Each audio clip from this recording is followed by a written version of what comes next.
Today I'm going to mansplain to you the many sorceries of Elden Ring. The newest patch did change quite a lot, so I guess now is as good a time as any to share some advice on how insane and overpowered these new spells are. I mean, what is this? Easy mode? Use code RUSTY to get 15% off on this absolutely game-breaking hat that you can add to your insanely broken build. This hat will make you literally God.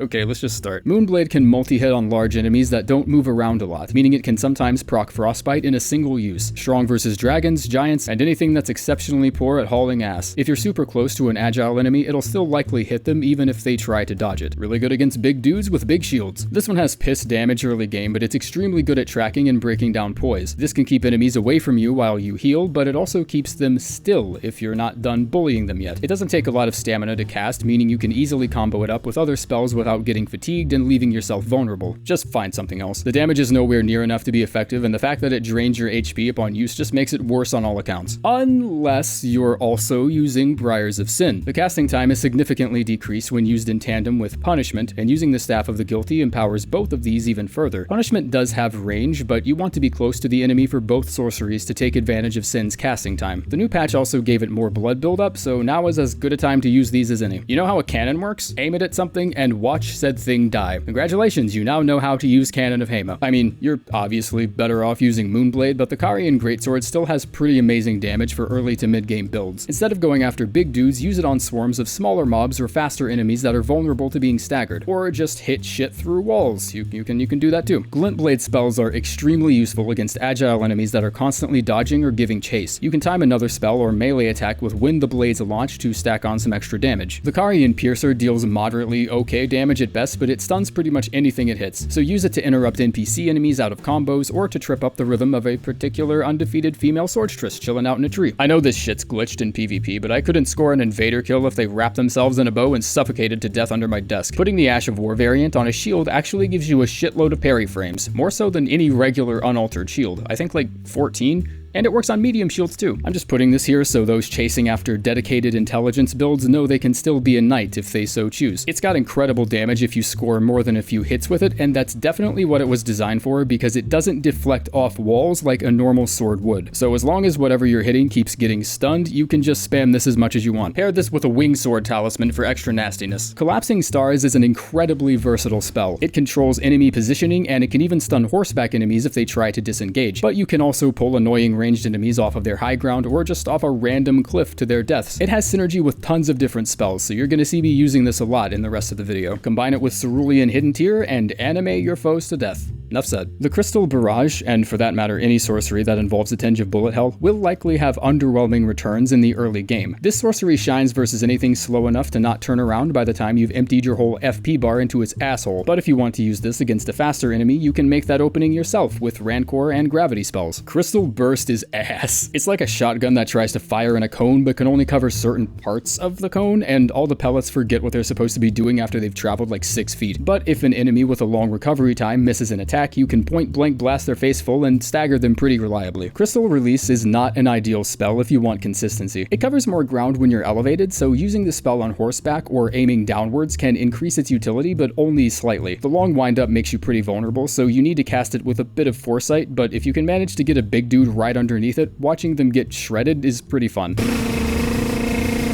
Eternal Darkness isn't really that useful unless it's pretty much right next to you, but that does make it extremely useful in areas with limited space versus ranged sorcery. Their spam will get sucked up by the big scary vacuum spell, leaving you free to counter with some magic spam of your own. Super difficult to use just because it leaves you wide open for a fucking hour after you cast it, but it still has its uses. If you break an enemy's posture, you'll probably do more damage with this than you will going for a critical. It deals some pretty massive damage, so make sure this spell is at the end of your combo, because recovery time doesn't matter if there's nothing around to kill you. Fia's Mist almost exclusively works in PvP with the exception of NPC invaders, so just don't use it. Otherwise, spout some of Fia's Mist and then use gravity spells to pull some idiots into it. Founding Rain honestly has high damage if you can actually get it to land where you want it. Cast this spell first to give it some time to wind up, and then start pulling enemies towards you with the Gravitas Ash of War, or keep them staggered with a Rancor spell. If you see a Crucible Knight about to jump into the air, cast this preemptively and then just let him fly into the damage. Freezing Mist is only ever useful when you need something to get Frostbite right now. This spell is honestly a winner against demigods. It's kind of surprising how many Shardbearer bosses are weak to Frostbite. Frozen Armament,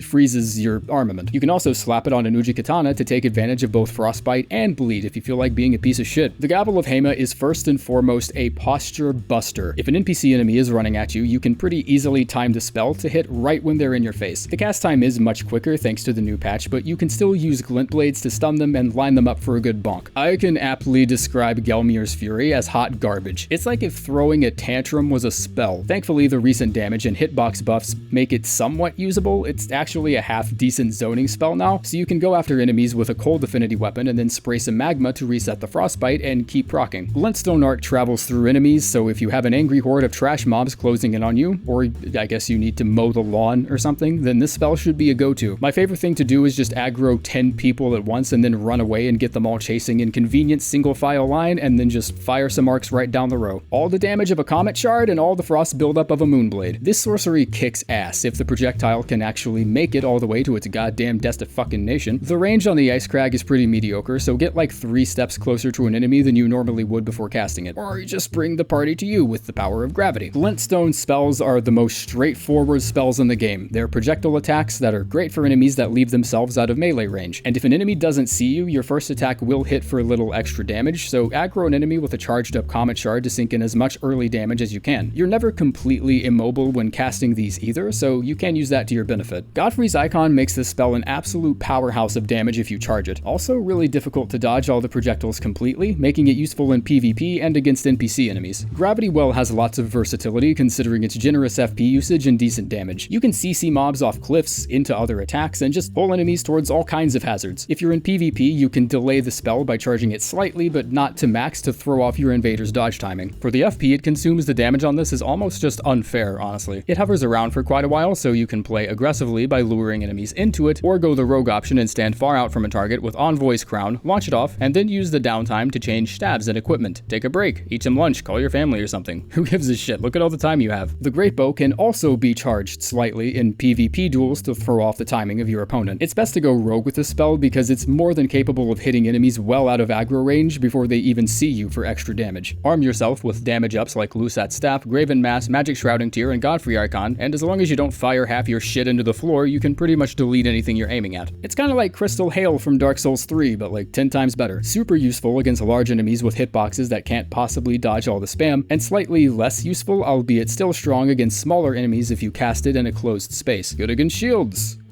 That's about it. Magma spells can actually nullify Frostbite on an enemy, which allows you to proc Frostbite again for another massive burst of damage. This one's also really effective against hand enemies because you can just dump it on the ground and watch them run into it trying to get to you. Meteorite is the giant crusher to Comet Azer's Moonveil, and I think that should make sense to anyone that like using these spells. Meteorite can be held down very similarly to Comet Azer, and sometimes it can even rival the damage if you're casting it under a dragon's nutsack. The initial bullet also spawns pretty high above you, so hey, guess what? That means you get to have fun hitting shit through ceilings. And since my balls are feeling exceptionally swollen today, hi FromSoft, if we try to fuck around with some hitboxes in 0.05, maybe fix Waves of Darkness first. Staff of Laos. Night Maiden's Mist might be one of my favorite spells in the game, and I feel a little weird saying that about a cloud. You can pull enemies into it with gravity like other mist sorceries, but it can also damage Renala during her first phase when she's up in the air.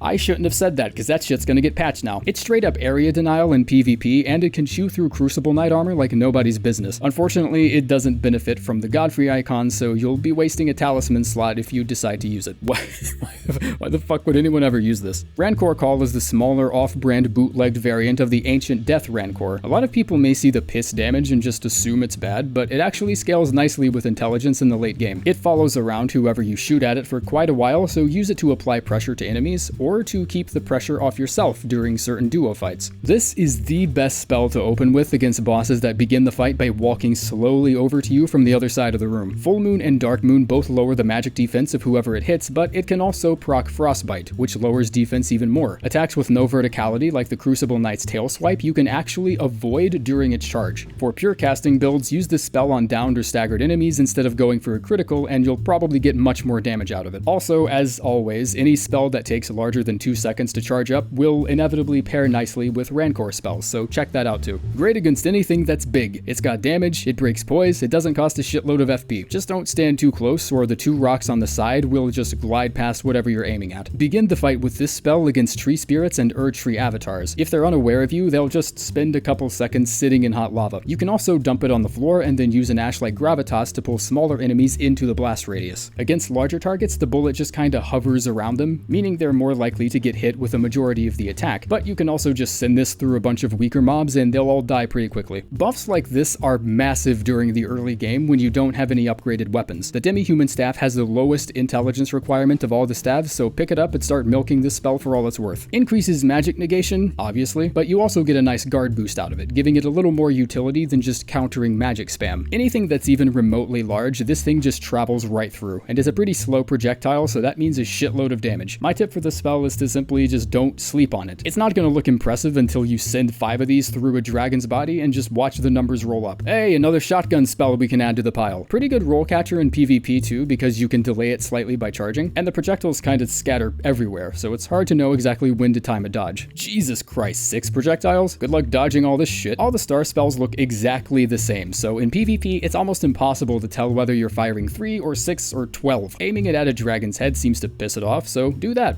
This thing goes out after like 60 seconds. Just use a torch, fuck's sake. Terra Magica doesn't buff all sorceries despite what it implies. Some sorceries like Magma Shot or Rock Sling only deal fire and physical damage respectively, and Terra Magica only gives the boost to specifically magic damage. You can still use it with glintstone spells, the Great Bow, or even some Carian stuff if you get someone to stand in the sigil with you. Way too long of a cast time to be a consistently good parry. Lore-wise, this spell is a miracle. Practice-wise, just use Carian Retaliation. The new buff couldn't save this one. I'm sorry. Okay, hear me out.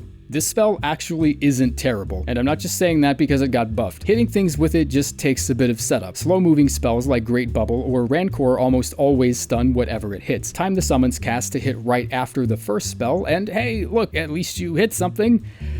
Look man, just get the Rosas Axe instead. Deathmage builds are way too cool in this game to be ruined by one spell. Cannot be used on unique or elemental weapons, so pretty close to useless. It's a niche spell that only really sees use in PvP, but you can fool people into thinking you're a pure caster by wearing a robe and keeping distance with spells and whatnot, and then just run up to them and one-tap them with a giant invisible hammer. This is really useful in that one section in Ordina where the Albinauric archers won't leave you the fuck alone. You do still make sound though, so you can't just walk by shit and expect not to be noticed, but it is a great tool to prevent aggro from ranged enemies with super long sightlines. This sorcery builds up Frostbite really fast. It lingers for a few seconds and it has a super low FP cost, so don't be afraid to zone some bitches with a few of these at a time. If you really want to be an asshole, dump some magma near enemies to reset the Frostbite so you can just cast another Ice Storm and keep giving them Frostbite again.